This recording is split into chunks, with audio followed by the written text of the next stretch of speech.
নির্বাচনকে সামনে রেখে আইনশৃঙ্খলা পরিস্থিতি নিয়ন্ত্রণে নজরদারি ও নিরাপত্তা নিশ্চিতে ড্রোন ও বডি অন ক্যামেরা ব্যবহার করবে বিজিবি।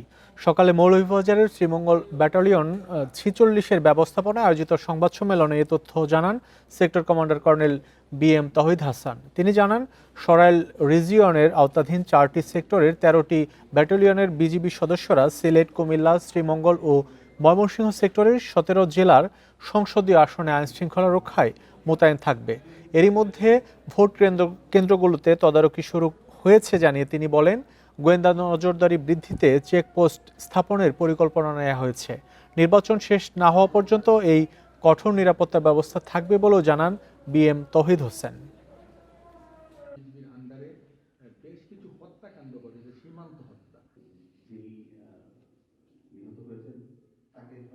আসন্ন ত্রয়োদশ জাতীয় সংসদ নির্বাচন অবাধ, সুষ্ঠু ও নিরপেক্ষভাবে সম্পন্নের লক্ষ্যে সরাইল রিজিয়নের আওতাধীন 4টি সেক্টরে সিলেট, কুমিল্লা, শ্রীমঙ্গল এবং ময়মনসিংহ সেক্টর এর 13টি ব্যাটালিয়ন বিজিবি সদস্যরা সর্বমোট 17টি জেলার 56টি উপজেলা এবং 92টি সংসদীয় আসনের সুরক্ষায় আইনশৃঙ্খলা পরিস্থিতি রক্ষার্থে নিয়োজিত থাকবে।